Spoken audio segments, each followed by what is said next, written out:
So my name is Lewis Hawkins. I'm a student at the University of Exeter Cornwall campus. I'm in my third year of zoology. So I've always had a passion for the seas and marine life.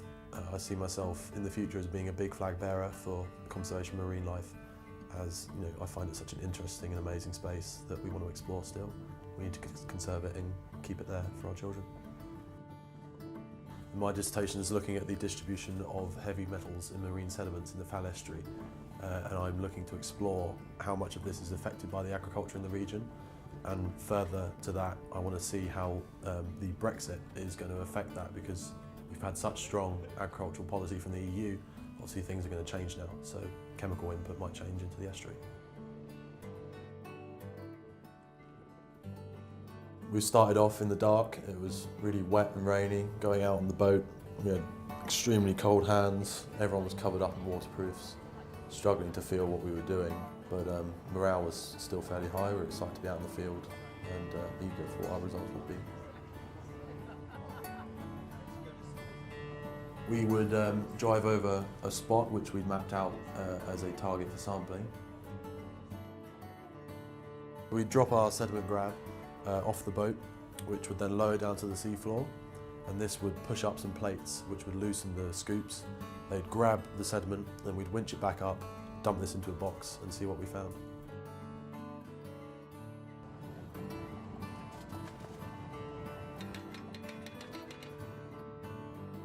At the same time we'd be taking pH readings, as well as kind of describing what the sediment was like and what life it had in it.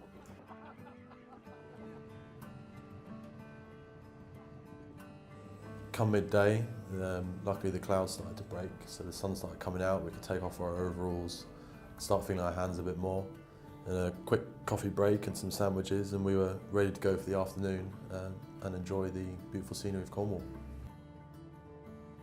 I feel this is a really important topic because locally we have such a vast array of marine life and such beautiful seas here, with all the historical mining and agriculture in the region, and the growing population of Falmouth, certainly with all the students and the expanding universities. We need to make sure that we're not having still a detrimental effect on the estuary and the marine life that lives there.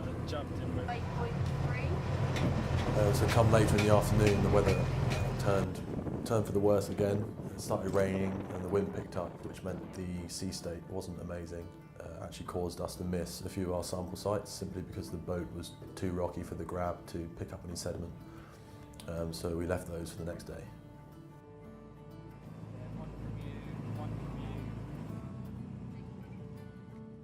As the day drew to a close, it was getting dark again. Everyone was getting a bit tired. We'd been on the go for 8 or 9 hours, so things started to slow down and everyone was getting a bit cold and hungry.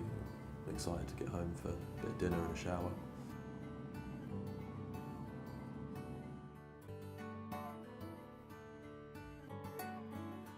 So after 2 long days on the boat, it being cold and wet and also sunny and warm, we were looking forward at the end of that week getting into the lab where we started to go through our mud samples. We started to mix them up and then sub-sampled them into 4 different sections.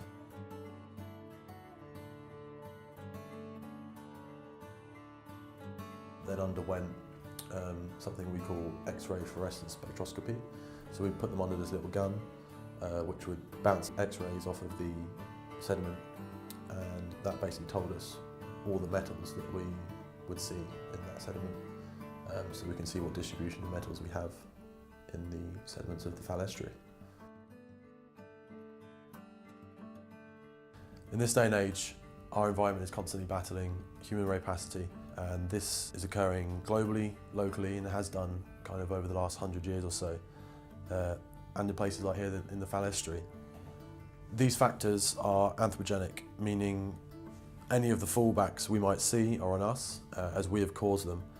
And on a worldwide scale, this abuse of our waterways and oceans will see disastrous downfalls for the environment and future human prospects.